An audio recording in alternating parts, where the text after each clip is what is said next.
নমস্কার বন্ধুরা। সকাল থেকে এতটাই ব্যস্ত যে ফোনটা হাতে নেওয়ার টাইমও আমি পাইনি। তার মধ্যেই মা বাড়ি যাবে, হঠাৎই প্ল্যান হলো।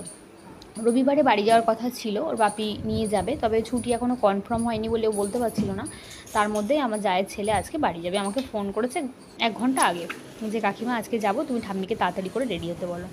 তাহলে বুঝতেই পারছো কতটা তাড়াহুড়ো করতে হবে। তো যাই হোক, মা বেডিংপত্র গুছিয়ে নিয়েছে আর এখন আমি টোটোতে তুলতে যাচ্ছি। আর মা এতটা আস্তে হাঁটে কি বলবো, তার মধ্যে বাবুর টাইমও হয়ে আসছে ছুটির। তো মাকে তুলে দিয়েছি, কারণ অনেকটাই বাড়ি থেকে ধরো রোড পর্যন্ত আসতে এখন একটু টাইম লাগে। এবার মা ভীষণ স্লো হাঁটে, তো এদিকে 12টা পার হয়ে গেছে, 12টা 5। তো আমি তার জন্য টোটোতে বসিয়ে দিলাম, আর ছাতাটা রয়েছে ওনার ব্যাগে।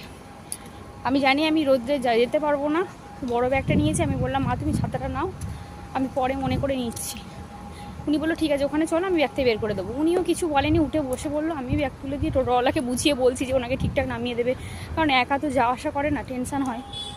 তো সেই জন্য এইসব করতে গিয়ে না আমি ছাতাটাই ভুলে গেছি। এখন আমার এই রোদ্রের মধ্যে যেতে হচ্ছে, আর রোদ্রে আমি একদমই যেতে পারি না। তো চলো কি আর করা যাবে। তো বাবুকে পৌঁছাতে পৌঁছাতে স্কুলে একটু লেট হবে, যাই হোক। তো চলো, টাটা।